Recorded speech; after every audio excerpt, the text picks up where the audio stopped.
Maka cinta atau zikir itu sulit bagi yang belum kenal. Maka kenallah dulu, pasti mudah. Sedangkan zikir paling tinggi, inilah zikirnya para nabi di batinnya, walaupun zahirnya masih zikir zahir. Apa zikir hakikat itu?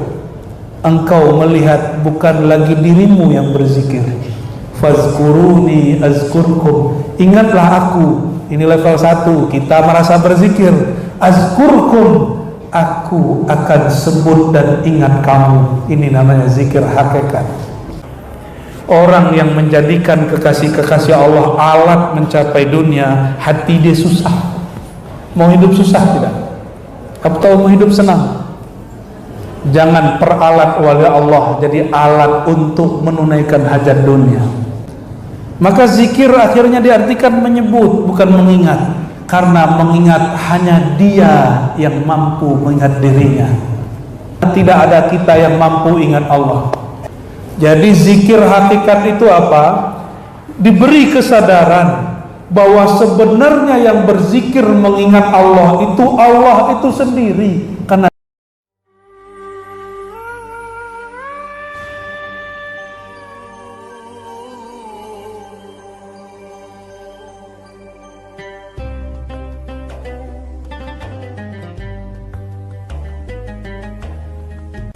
kalau orang sudah cinta, maka tidak ada yang berat. Orang kalau sudah cinta pasti fokus. Jadi kenapa zikir tidak pernah fokus? Karena belum cinta. Kenapa belum cinta? Karena belum kenal. Masa kita kenal dengan orang gak ada nama? Masa kenal dengan orang yang tidak punya rupa? Pernah kenal dengan orang yang belum kelihatan wajahnya? Hatta orang jatuh cinta dulu melalui Facebook, ya pasti karena melihat fotonya, betul lihat rupa dia, lihat nama dia. Coba, ini saya pernah banyak tanya kawan-kawan murid-murid kita, jamaah kita, kamu kalau suka seseorang, sukakah mencari nama dia di Google? Betul ya? Kita kalau suka sama seseorang, kita cari nama dia di Instagram, kita cari nama dia di Facebook, betul, di TikTok, karena cinta kepada orang itu. Apalagi kalau kita cintanya cinta kasih. Apa maksud kami bertanya begitu? Kita ini juga ada mesin pencarian lebih canggih daripada Google. Kalau orang sudah cinta kepada seseorang, maka dalam hatinya yang dia cari rasa rindu dia kepada orang itu. Tapi kalau dia belum ada rasa cinta, maka sulit nama itu muncul di hati. Maka cinta atau zikir itu sulit bagi yang belum kenal. Maka kenallah dulu, pasti mudah. Selama ini orang kenal Imam Lapeo apa? Kalau doa di situ duit banyak. Itu belum cinta Imam Lapeo. Anda baru cinta duit, cuma bawa-bawa Imam Lapeo. Mohon maaf, cintanya kepada guru masih bersyarat, apalagi kepada Rasulullah, apalagi kepada Allah. Datang ziarah cuma urusan dunia. Selagi ada usaha, datang ke Imam Lapeo, doa, ya Allah berkat ini Imam Lapeo, tolonglah ya Allah, sukseskan usaha saya. Datang ke wali Allah yang dibicarakan dunia. Kapan datang ke wali Allah cerita tentang Allah? Ya, kita tidak larang ada orang ziarah cari berkah, silakan. Tapi orang begitu hatinya susah, walaupun hidupnya sudah mewah. Orang yang menjadikan kekasih-kekasih Allah alat mencapai dunia, hati dia susah. Mau hidup susah tidak? Atau mau hidup senang? Jangan peralat wali Allah jadi alat untuk menunaikan hajat dunia. Kalau wali Allah gampang, dunia itu cuma batuk dia selesai, dia doa selesai, kalam sudah jadi. Kenapa? Wali kekasih Allah itu mengenal Allah itu alimun bidatis sudur, Maha tahu goresan-goresan hati. Kita tidak doa pun Allah sudah tahu. Cuma kita tidak mengerti itu. Bapak Ibu yang mengasihi Allah, maka di sini beliau mengatakan apa itu zikir. Zikir itu takhallus minal ghaflah wan nisyan. Zikir itu ketika engkau tidak lagi terjerat oleh kelalaian. Lalai, tahu lalai? Lupa. Orang kalau sudah sedikit zikir di waktu sehat, dia akan sulit zikir di waktu sakit. Orang kalau sulit zikir di waktu sakit, akan sulit zikir waktu sakratul maut. Jadi jangan tunggu belajar zikir, belajar tarekat kalau sudah tua. Orang sudah tua sakit. Hatta beliau mursyid, ini beliau syekh pun sakit punggung, benar nggak? Maka beliau kalau zikir sudah bersandar. Mumpung masih muda, mumpung belum butuh sandaran, zikir dari sekarang. Ambil ilmu zikir dari sekarang, jangan tunggu waktu tua. Aqimis salata li dzikri. Surat Thaha. Tunaikanlah sholat, dirikanlah sholat untuk mengingat aku.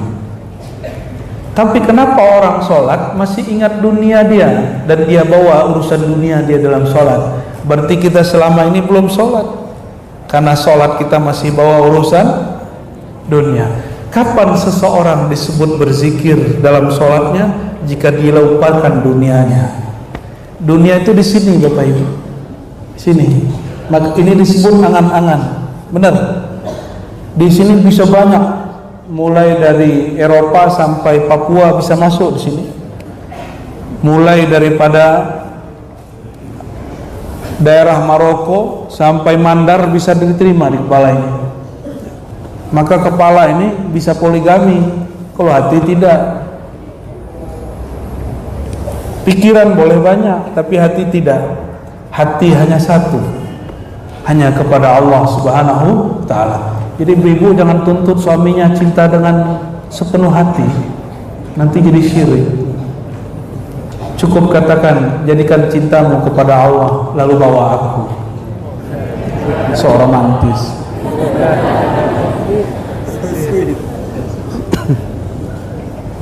Nggak ada cinta sejati kecuali cinta kepadanya.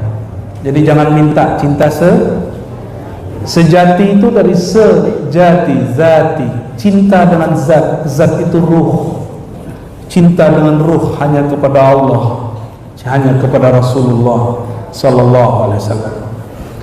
Rasulullah itu disebut Ummul Arwah Abul Ajsad. Abul Arwah Abul Ajsad, induk semua ruh.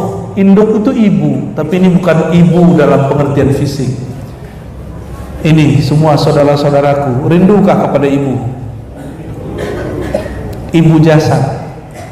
Rasulullah itu namanya Ahmad, namanya Muhammad. Muhammad Abul Alam, Abul Mukminin. Sedangkan Abul Arwah boleh disebut juga, Ahmad disebut Ummul Arwah, induk ibunya semua ruh. Maka semua ruh akan rindu kepada ayahanda rohaninya, ibunda rohaninya. Dia juga.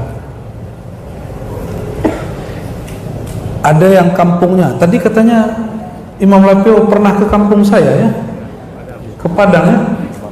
Masya Allah, berarti beliau bertemu dengan beberapa syekh, mursyid-mursyid Naqsyabandiyah dan Syatariyah di sana.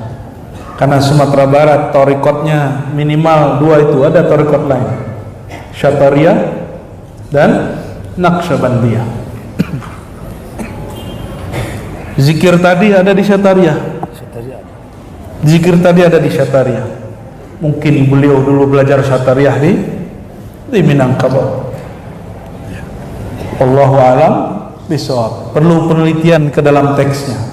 Namun mahasiswa saya pernah tunjukkan, mahasiswa S3 ya di IIKI, dia tunjukkan manuskrip karya beliau yang difoto, bahwa Imam Lapeo waktu di Mekah bertemu Sayyidul Mursyidin Al-Muhaddis Al-Kabir Al-Musnid Syekh Muhammad Ali As-Sanusi Al-Idrisi Al-Muhammadi.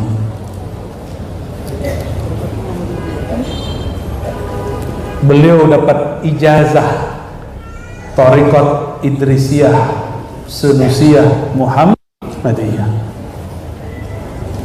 Berarti thariqatnya banyak ya. Makanya beliau datang ke sini ini bukan kebetulan. Itu Allah sudah undang dari sananya. Beliaulah yang mengundang. Orang Idrisiyah sini ya, orang Thariqat Syatariah, orang Naqsyabandi datang ke sini. Naqadiriyah datang ke sini. Semua Khalwatiyah datang. Syaziliyah datang.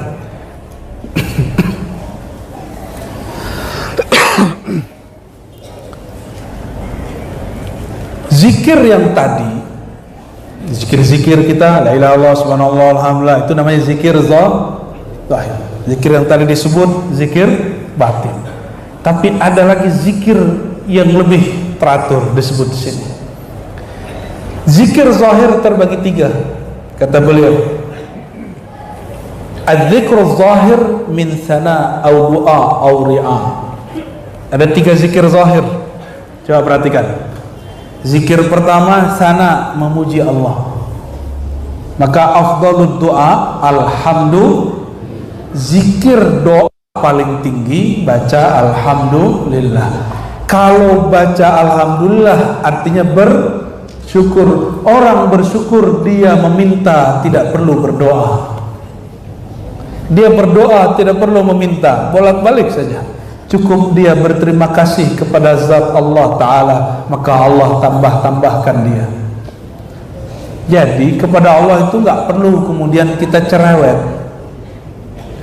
Cukup menjadi hamba yang bersyukur, disebut sana orang ini mencapai doa tertinggi. Nabi pernah minta beli rumah nggak? Kalau di Quran ada perempuan yang minta dibuatkan rumah, itu perempuan siapa? Di mana diminta dibuatkan? Di bumi apa di surga? Siapa nama perempuannya? Siti Asia. Istri dari siapa? Bayangkan suaminya Fir'aun, tapi dia tidak pernah durhaka kepada Fir'aun dalam urusan dunia. Batin dia tetap kepada Allah. Maka banyaklah ibu-ibu datang mengeluhkan suaminya. Saya katakan, adakah suamimu seburuk Fir'aun? Oh enggak, ya sudahlah, tirulah Asia. Tapi di zaman itu Asia tidak bisa minta cerai karena Fir'aun raja zalim. Kalau orang sekarang mungkin berani minta cerai. Asia berdoa, Rabbi bnili baitan fil jannah. Tertulis di Quran, tertulis di hadis. Ya Allah, bangunkan aku rumah di surga. Coba ini, kalau kita punya perempuan mintanya begitu gimana? Dia gak minta rumah di bumi, minta aja rumah di atas langit sana, itu di surga. Luar biasa. Ini banyak ibu-ibu tersinggung ini. Au doa, ya, baru doa meminta. Kalau tadi doa cukup memuji. Dan yang ketiga ri'a. Ri'a itu boleh disebut dengan munajat mengkondisikan hati. Contoh di sini kalau zikir baca ilahi anta maksudi, tidak? Ilahi anta maksudi, itu disebut zikir ri'a atau zikir ri'ayah. Ada lagi, misalnya begini,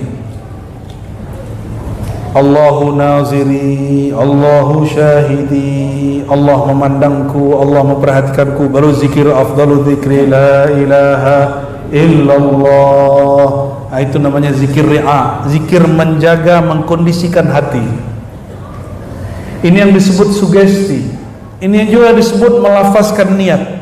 Jadi kalau ada orang bertanya apa dasar melafazkan niat, disebut zikir ri'a, zikir ri'ayah. Ya, kuat, sugesti itu kuat. Ini pakar-pakar kedokteran coba tanya, itu dokter-dokter itu cara ngobati orang pakai sugesti. Psikolog pakai sugesti baru diberi obat. Ulama-ulama berpengalaman juga sama, memberi obat kolbu dengan sugesti. Ditanamkan lu kalimat yang indah di kolbu, baru masuk, baru diobati. Tapi itu zikir zahir. Nah, zikir ini ada angka-angkanya, ya. Ada 33, ada 25, ada 100. Zikirnya pakai angka-angka. Maka zikir angka mesti disebut zikir zahir.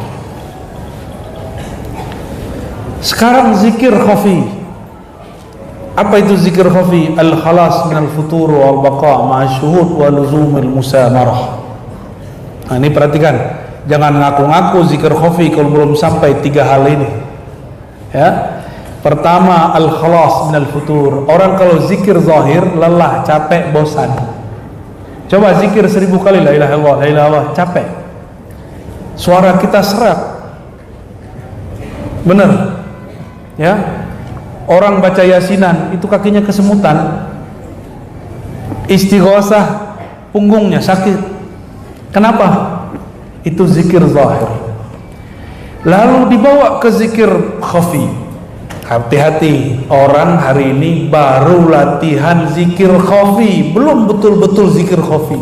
Karena zikir khafi sebenarnya tidak ada angkanya. Hari ini zikir khafi Allah masih ada angkanya, 5000, 1000, 33, 11, itu semua angka. Angka itu bagian zahir. Bagian zahir. Zikir khafi tidak ada angka. Al-khalas minal futur, dia tidak lagi pemalas. Coba dapat zikir di Google, amalkan ini 1000 kali, baru 100 sudah pengen berhenti. Nah, zikir khafi, kenapa orang banyak mengamalkan? Karena dia punya mursyid. Kalau orang sudah punya mursyid, barulah dia sanggup mengamalkan zikir banyak-banyak. Oke. Zikir khafi itu al-baqa ma'asyuhud. Dia tidak sibuk dengan angka, dia sibuk dengan yang punya nama. Coba tadi baca Allah. Kalau saya kasih angka 5000 pasti banyak sekali ya. Tapi kalau coba kita ngobrol dengan orang yang kita kasihi berjam-jam pun kita sanggup dan tahan. Kenapa? Al-baqa ma'asyuhud. Orang ini menyaksikan yang dicintainya. Kenapa lama tahan-tahan duduk lama di kafe, di warung kopi? Di sini ada kafe, ada warung kopi. Pasti anak muda ini sampai yang tua-tua suka nongkrong di situ. Hatta ustadz dan kiai pun suka duduk dan ngobrol, ngopi. Coba lihat majelisnya kiai, pasti ada kopinya. Benar nggak? Kenapa kita lama duduk ngopi? Karena kita kenal dengan orang di samping siapa yang diajak bicara. Paham? Jadi kenapa tidak tahan zikir? Karena belum ada yang menemani zikirnya, belum kenal dengan yang disebut namanya. Jika belum kenal, duduklah bersama orang yang sudah kenal, maka nanti lama terasa sebentar. Belum tahu rasa minum kopi, tidak suka menghisap rokok, ya? Tapi duduk dekat mereka, pasti lama juga duduknya. Maksud kami sederhana, jika urusan dunia orang duduk tahan minum kopi, kopinya kolbu adalah zikir khafi. Az-zikrul khafi. Apa dibaca? Nama Allah di kolbu.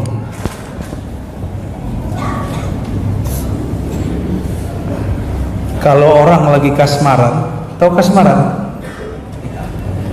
Mau tidur, nama kekasihnya muncul. Ya, nama kekasihnya dulu siapa, Pak? Mantannya dulu siapa? Apa? Oh, Masya Allah, Fatimah masih. Sekarang jadi istri. Ya. Jalan kemana Fatimah, jalan kemana Fatimah, begitu kan. Ada yang datang, ingat Fatimah. Orang kalau sudah cinta, ta'allaqat qalbuhu biqalbiha. Kalau sudah cinta, hatinya berta'alluq, terikat. Makanya duduk ngopi itu bikin candu. Bukan ngopinya yang candu, duduk-duduk ngobrolnya yang candu. Apa kata Allah Ta'ala dalam hadis qudsi Imam Bukhari, hadis yang sahih, ana jalisun man dzakarani ana ma'ahu idza dzakarani. Akulah teman orang yang suka menyebut namaku. Aku akan menemani dia duduk, menemani dia berdiri, menemani dia ngapain. Oleh karenanya jangan heran guru-guru mulia mereka betah duduk lama-lama berzikir. Tampak sendiri secara kasat mata, sebenarnya dia tidak sendiri. Dia bersama Rabbuna ilahi Rabbi, Allah subhanahu wa ta'ala. Tapi kalau duduk, kita duduk sama teman atau sama orang tidak kenal dengannya, sanggupkah duduk lama? Pernahkah nongkrong, duduk ngobrol lama dengan orang tidak dikenal? Pasti tidak. Kita tidak kenal, tapi ada kawan yang kita kenal, baru kita betah. Inilah wujud ittikhadhi syekh al-mursyid fi suluk wa sayr ilallah. Karena tidak kenal kepada Allah, maka tidak tahan duduk. Maka carilah guru yang kenal Allah, lalu duduklah bersamanya. Kita akan betah lama-lama duduk menyebut namanya. Berarti wajib bermursyid. Datang ke beliau, jangan ambil talqin kepada saya, ambil talqin ke guru yang ada di kampung kita, ke mursyid yang ada di negeri kita. Jangan tunggu dia mati. Saya tidak yakin Imam Lapeo semasyhur ini di masa hidupnya. Kapan beliau masyhur? Meninggal orang cerita karamahnya, baru orang kemudian ingat, oh iya, baru kuburan beliau diperbaiki, baru diziarahi. Di masa hidupnya paling hanya muridnya. Bahkan kami kenal beliau ini juga malamatiyah, ya, duduk bersama orang yang minum toa. Akhirnya muridnya beberapa ada yang kemudian keluar, tapi mereka tidak tahu wali itu apa yang dipegang berubah, toa menjadi air. Saya diceritakan oleh Pak Kiai kemarin bahwa murid-murid beliau dulu sempat suuzon kepada gurunya, berprasangka kepada gurunya. Inilah ujian murid, melihat guru melakukan yang menurut mata dia tidak sesuai syariat. Diuji murid, apakah murid masih tasdik kepada ilmu gurunya, atau dia mengatakan sepertinya guru kita ini tidaklah mursyid. Makanya banyak orang bertanya, bolehkah mengkritik guru? Boleh, tapi kamu berhenti jadi murid, jadi kawan dia aja. Tidak boleh mengkultuskan guru. Siapa bilang tidak boleh mengkultuskan guru? Kultus itu artinya apa? Kultus bahasa mana? Bahasa Mandar. Bahasa mana kultus? Coba lihat kamus bahasa Inggris, ada kult. Cult apa bahasa Inggris yang benar itu? Mensucikan. Coba buka kitab ahli hadis, nggak usah kitab tasawuf. Kitab ahli hadis, Tadribur Rawi, Al-Irsyad Imam Nawawi, atau Muqaddimah Ibnu Shalah, kitab para muhaddis, bukan sufi. Apa kata mereka? Ayyu azima syaikhahu. Wajib seorang murid mentakzim. Takzim itu bahasa sananya kultus. Yang tidak boleh itu menyembah guru, menuhankan guru yang tidak boleh. Kalau mentakzim boleh nggak? Ganti, jangan pakai istilah kultus, mentakzimi guru. Dulu yang hormat kepada beliau paling cuma muridnya, itu pun muridnya sebagian kemudian curiga kepada beliau. Sama wali-wali di Indonesia ini baru masyhur harum sumerbah kalau beliau sudah meninggal. Kalau begitu terlambatlah kita dapat manfaat. Walinya mati dulu baru dapat manfaat. Coba ingin dapat manfaat di saat hidup atau setelah meninggal? Kalau begitu bergurulah ketika mursyid masih hidup. Kata Ibnu Athaillah Sekandari, sungguh hebat Allah Ta'ala. Allah tutupi sir kewalian hambanya dengan kebiasaan-kebiasaan hariannya, dengan sisi-sisi manusiawinya. Coba lihat, guru itu nabi atau manusia biasa? Nabi tidak berdosa, berarti guru pasti berdosa. Nabi itu ketika dikirim sihir cuma sekali seumur beliau kena sihir, setelah itu nggak pernah. Kalau guru kena sihir gimana? Ya wajar, dia bukan nabi. Nabi SAW diundang oleh perempuan Yahudi, Nabi datang. Ketika mau makan, itu daging itu dari apa? Dari batu atau dari hewan? Hewan berarti sudah mati. Hewannya sudah mati, hewannya bicara, ya Rasulullah. Yang bicara siapa? Ya Rasulullah, ana masmumah, aku sudah diracuni. Ngomong, benda mati ngomong kepada Rasulullah SAW. Kenapa? Sebenarnya tidak ada benda yang mati, yang ada cuma hati yang mati. Hati beliau hidup, maka bisa membaca semua suara. Jamaah yang makan Allah, itu zikir apa? Zikir yang tadi saya bahas, zikir khafi. Zikir khafi tadi hilang kebosanan, menyaksikan yang punya nama.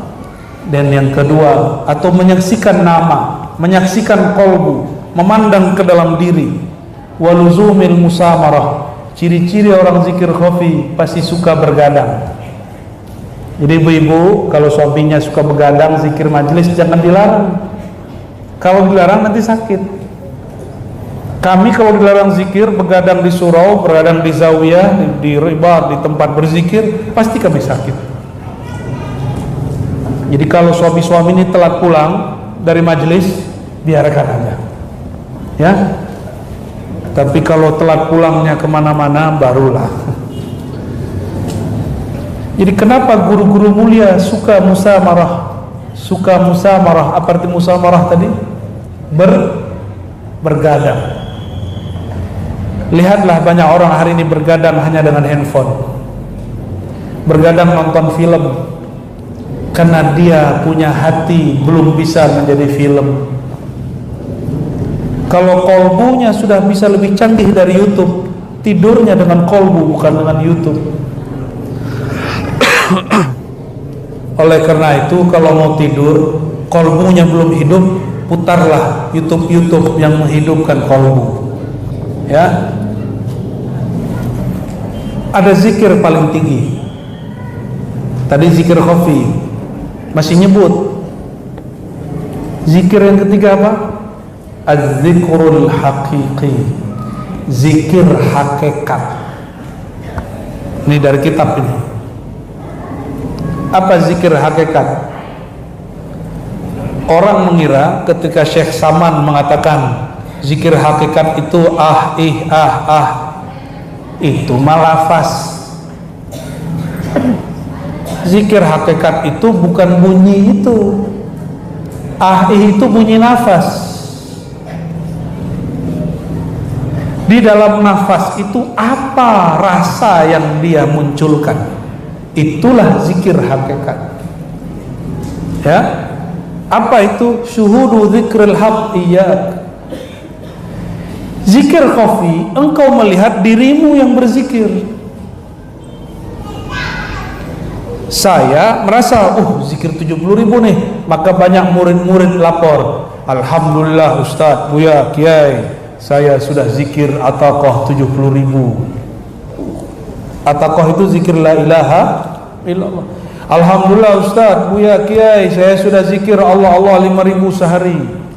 Dia masih menganggap dirinya berzikir, masih hitung-hitungan zikir. Itu boleh, bagus, tapi level awal. Sedangkan zikir paling tinggi inilah zikirnya para nabi. di batinnya, walaupun zahirnya masih zikir zahir. Apa zikir hakikat itu? Engkau melihat bukan lagi dirimu yang berzikir. Fazkuruni azkurkum. Ingatlah aku. Ini level 1. Kita merasa berzikir. Azkurkum. Aku akan sebut dan ingat kamu. Ini namanya zikir hakikat. Itu Quran ya. Surah Al-Baqarah. Fazkuruni. Ini namanya zikir murid. Zikir zahir, zikir khafi. Sebut aku. Nanti kita merasa zikir. Maka saya banyak tanya. Itu bukan yang saya tanya jamaah, yang saya tanya kiai. Di mana-mana, mulai di Pulau Sumatera, Pulau Jawa, hatta orang Arab, kita tanya, fazkuruni azkurkum. Lebih dahulu mana yang berzikir? Kata Allah, sebutlah aku, ingatlah aku, lalu aku ingat kamu. Kebanyakan orang mengatakan, kita dulu zikir, baru Allah berzikir. Semua hampir begitu. Salah? Tidak salah. Secara tafsir begitu. Wirid dulu baru warid. Itu secara zahir teks. Tapi lihat hakikatnya.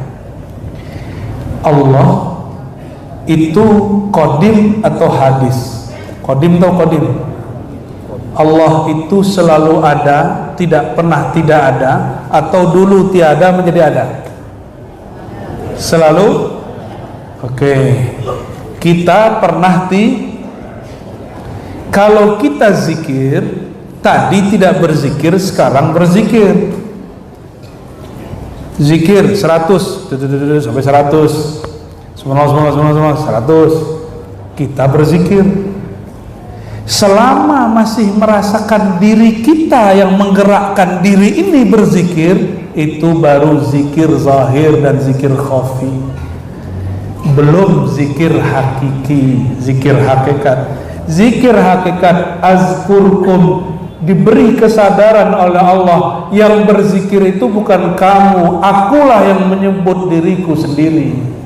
Akulah yang menyebut diriku, aku sertakan lisanmu, aku sertakan kolbumu, aku sertakan ruhmu. Sebenarnya yang mampu mengingat Allah hanya Allah sendiri. Coba, ini beliau ini kan ulama ini. Coba ingat rupa Allah gimana, Kiai? Tidak ingat, emang tidak berupa. Ada sini yang tahu Allah punya wajah seperti apa? Ada. Lalu gimana mau ingat? Maka zikir akhirnya diartikan menyebut, bukan mengingat. Karena mengingat hanya Dia yang mampu mengingat dirinya. Yang sadar itulah sang Dia, sang Muhammad, sang Ahmad sallallahu alaihi wasallam. Beliaulah yang sadar. Maka beliau mengatakan, ya Allah, kalau bukan karena Engkau, kami tidaklah sholat. Jadilah itu syairnya para sahabat. Kalau bukan karena Engkau, kami tidaklah zakat, tidaklah haji, tidaklah umroh, tidaklah zikir. Zikir para sahabat mereka nyanyikan di saat mereka mau perang. Laulaka ma shallaina, ya Allah, kata para sahabat setelah menampung ma'rifat hakikat dari qalbu Rasulullah SAW. Hadis Sahih Bukhari, apa kata mereka? Ya Allah, laulaka ma shallaina, kalau bukan karena Engkau juga ya Allah, kami tidak mungkin mengingat Engkau dalam salat. Jadi zikir hakikat itu apa? Diberi kesadaran bahwa sebenarnya yang berzikir mengingat Allah itu sendiri, karena tidak ada kita yang mampu ingat Allah. Kalimat ini bisa dicerna? Nanti para kiai marah sama saya lagi. Ini kajian hakikat kok dibawa-bawa. Loh, ini bukan sembarang tempat, ini tempatnya Imam Lapeo, ahli hakikat. Masa buka kajian zahir? Harus buka kajian yang beliau suka lah, ya. Sepakat? Saya lihat jam dulu. Lanjut. Jadi yang zikir mengingat Allah, yang mampu ingat wajahnya sendiri, hanya Dia. Dia sertakanlah kekasihnya yang paling terpuji, Ahmad. Maka sang Ahmad itulah yang diizinkan menatap rububiyah dan uluhiyah Allah Subhanahu wa ta'ala. kita. Maka inilah makna ayat kul in kuntum tuhibbunallaha fattabi'uni. Itulah sebabnya jalan satu-satunya cinta kepada Allah harus lebur dalam mengikuti Rasulullah SAW. Tidak hanya mengikuti zahirnya, tapi juga mengikuti batinnya. Kalau zahirnya sudah ditanam di Madinah yang suci, tapi batinnya sampai hari ini masih membersamai kita semua. Itulah sebabnya jika orang benar dalam bersolawat, merindinglah badannya. Jika dia benar menyapa Rasulullah, Assalamualaikum ya Sayyidi ya Rasulullah, Rasulullah pasti jawab dengan ruhnya. Maka bersolawatlah dengan ruh, ungkapkan, sertakan lisan, pasti dijawab oleh ruhaniyah baginda Nabi Muhammad sallallahu alaihi wasallam. Ngantukkah? Atau sedang rindu? Ya, ini powernya mulai naik ini, tapi sayanya mulai capek. Jadi zikir hakikat apa? Kesadaran hamba bahwa yang mampu mengingat Allah itu hanyalah Allah. Lalu si hamba ngapain? Si hamba digerakkan Allah. Kita ini siapanya Allah? Fi'lullah, perbuatannya Allah. Jika kita menyebut Allah, itulah Allah menyebut dirinya melalui perbuatannya. Tapi kita bukan Allah. Ya, kalau ada hamba ngaku Allah, itu hamba kurang ajar ya. Kenapa? Di dunia orang kayak kita aja nggak boleh ngaku presiden, walaupun sama-sama manusia. Ngaku gubernur nggak boleh, kalau kecuali ikut dulu pemilu. Ini ada orang nggak riyadhah, nggak ngapain, ngaku wujudku wujud Allah. Ngeri kali. Ya, ada saatnya orang mengatakan wujudku wujud Allah. Kalau wujud aku itu hilang, baru wujud Allah. Nggak boleh dia mengatakan masih doyan makan, masih doyan kawin, melihat duit itu matanya masih hijau, terus mengatakan zat ingsun, zat aku, zat Allah. Itu namanya kebohongan kepada Allah Subhanahu wa ta'ala. Kalau ada ibu-ibu digombalin cowok-cowok, apa kata cowok? Dek, aku cinta kau. Wahai belahan jiwaku, apa kata ibu-ibu? Pret. Ya, Allah melihat orang begitu, geli. Orang-orang yang masih sadar dunia terus mengatakan dirinya jadi Tuhan. Diri hakikat dirinya hakikat Tuhan. Malu kepada Allah Subhanahu wa ta'ala. Malu, bab malu, babul haya. Jadi apa ciri-ciri orang sampai zikir hakikat? Dia diberi kesadaran bahwa yang berzikir saat itu Allah. Dia hanya disertakan dalam fi'il perbuatan Allah. Maka kita bersyukur. Apa kata kita? Alhamdulillazi hadana lihaza wa ma kunna linahtadiya laula an hadanallah. Itu ada di surat Shaf. Kalau pendek cerita diterjemahkan, terima kasih ya Allah, karena Engkau menyertakan kami dalam namamu, kami dapat sholat, dapat zikir, dapat haji, dapat umroh. Itulah makanya ujub itu haram, riya itu syirik. Karena Allah tidak mau ketika orang beramal yang dipandang masih diri kita. Allah maunya jika orang haji umroh, orang itu mengatakan aku ini haji umroh, berkah Allah gerakkan aku. Maka tiadalah aku haji kecuali dihajikan Allah. Ketika orang tahajud, kan ada yang pamer, Buya saya sudah 50 tahun tahajud tidak pernah lupa, tidak pernah lalai. Saya katakan satu saja, hari ini kamu telah batalkan tahajudmu karena engkau merasa dirimu bertahajud. Cukup katakan alhamdulillah Allah gerakkan diriku bangun tengah malam karena alhamdulillazi ahyana ba'dama amatan. Ini zikir hakikat ada di awal bangun. Gak usah ngaji-ngaji kemana-mana, ke gunung, gak perlu. Zikir hakikat ada setelah orang tidur. Bacaannya apa? Alhamdulillazi. Zikir anak TK ini. Tapi sama kiai aja ditinggal, apalagi sama kalian ini, ya.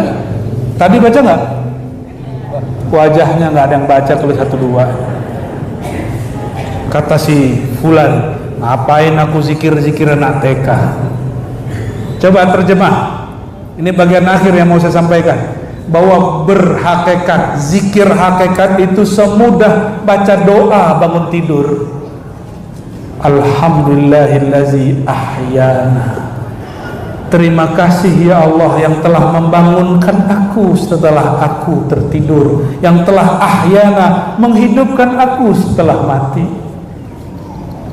Kalau Allah tidak kembalikan ruh, bisakah tadi tahajud? Mungkinkah tadi subuh berjamaah? Maka kalau kita pulang subuh jamaah, tetangga kita belum subuh, jangan kemudian pandang dia munafik. Tidak boleh. Ada orang belum sholat, biasa aja. Kalau mau ajak dia, jangan hina. Ini baru sholat subuh beberapa bulan di masjid sudah berani mengatakan ustadz yang tertidur habis maulid munafik. Tega sekali di kau, ya. Ini orang belum paham zikir hakikat. Maka kata beliau, orang yang berzikir hakikat itu setelah dia menyadari bahwa yang berzikir itu, yang ingat itu sebenarnya Allah dan menyertakan dia, wa takhallus min syuhudi dzikrika, dia tidak lagi memandang zikirnya. Kita kalau sudah bersama dan hadir, sudah menganggap, nah ini ciri-ciri orang sudah zikir. Ciri-ciri ibu-ibu, bapak-bapak ini cinta kepada pasangan. Kalau tengkar tidak sebut-sebut jasa. Aku ini sudah bersama kau 20 tahun gitu ya. Tiap hari begini sebut-sebut semua. Ini orang belum cinta, dia baru cinta dirinya. Dia baru cinta dirinya. Jadi cek aja nih, kalau pasangan kita marah, sebut-sebut jasa, dia belum sampai kepada cinta hakiki. Cinta hakikat, zikir hakikat.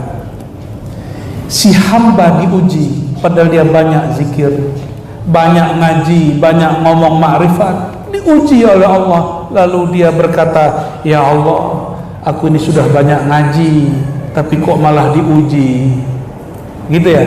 Oh berarti ngaji supaya nggak diuji.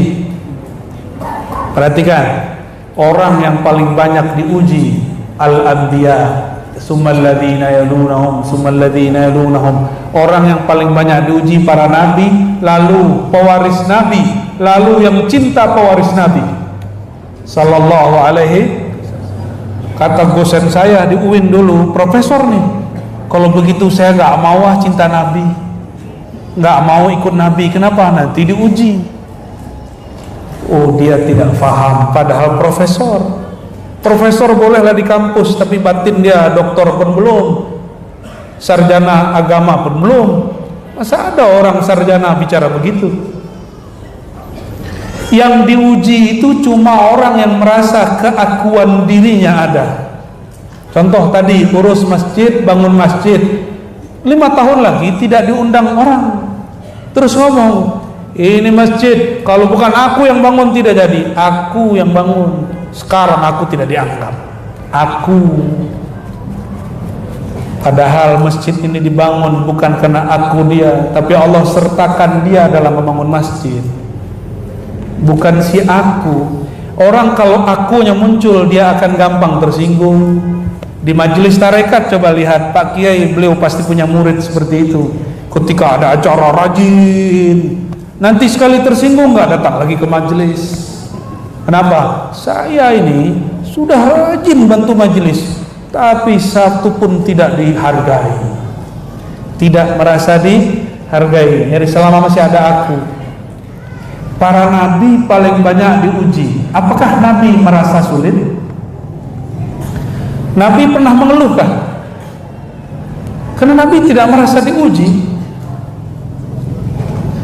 Adakah kekasih ketika dicubit kekasihnya merasa kesakitan?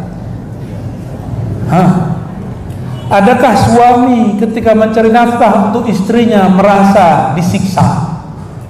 Adakah istri ketika masak untuk suaminya merasa jadi budak? Hah? Ibu-ibu merasa jadi budak suami kah? Kenapa? Cinta. Masa cinta sama laki bisa paham, cinta sama Allah tidak paham?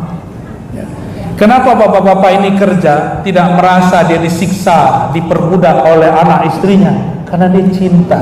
Rasulullah SAW sang dia itu yang paling dicinta itu, paling mengerti cinta kepada Allah. Jika Allah uji, itu bukanlah ujian, bagi dia itu pujian. Maka beliau bernama Ahmad, bukan Al-Mubtala, orang yang banyak dapat bala, bukan. Coba cek nama Nabi Muhammad, tidak ada Al-Mubtala. Yang ada cuma Al-Mujtaba, yang dipilih. Tidak ada kalimat-kalimat begitu. Hati-hati, yang merasa diuji berarti keakuan dalam dirinya belum selesai. Dia masih cinta dirinya, belum cinta Allah. Apalagi tersinggung dengan guru. Ada muridnya Kiai Baharudin tersinggung sama Kiai? Ada? Ada ya. Ada murid tersinggung sama guru, carilah guru yang lain ya. Berarti bukan dia gurumu. Wa ma'rifatu iftira'i dzakir fi baqaihi ma dzikrihi, ini yang saya tadi sebut, disertakan dalam zikir.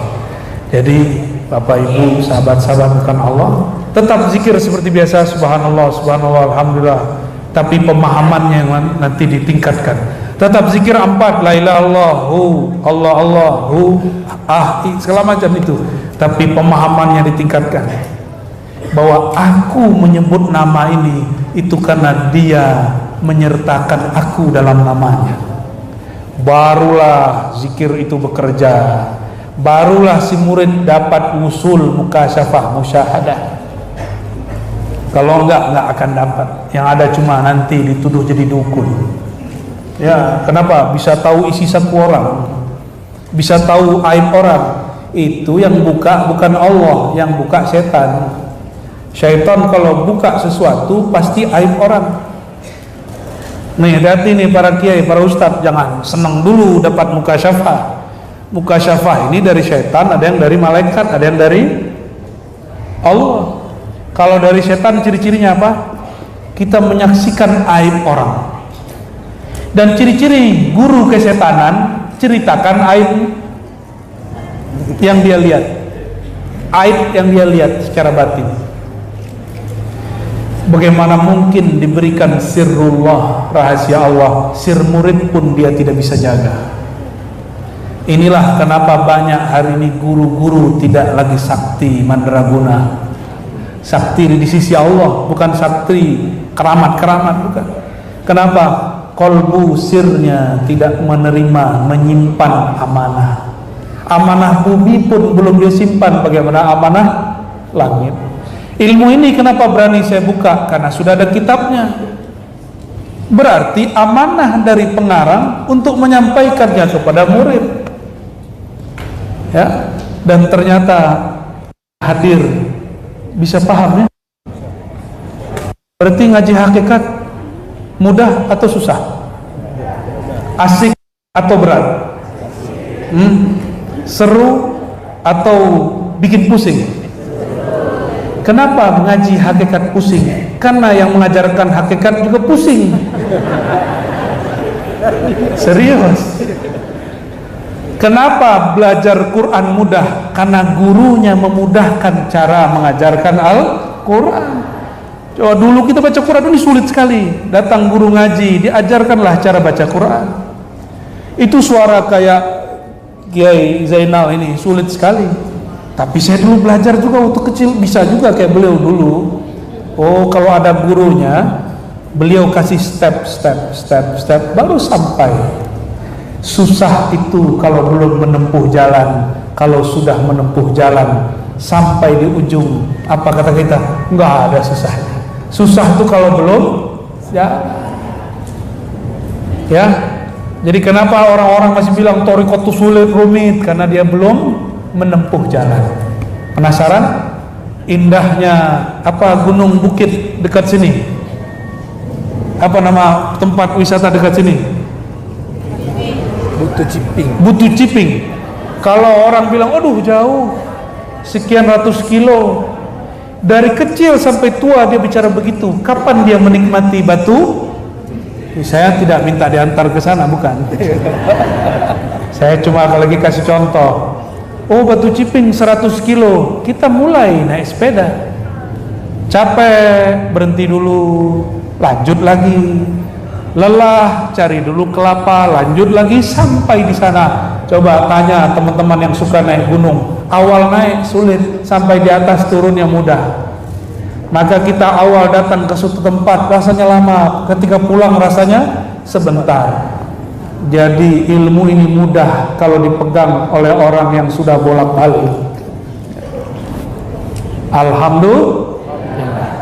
Bukan berarti saya sudah bolak-balik. Saya hanya diperjalankan.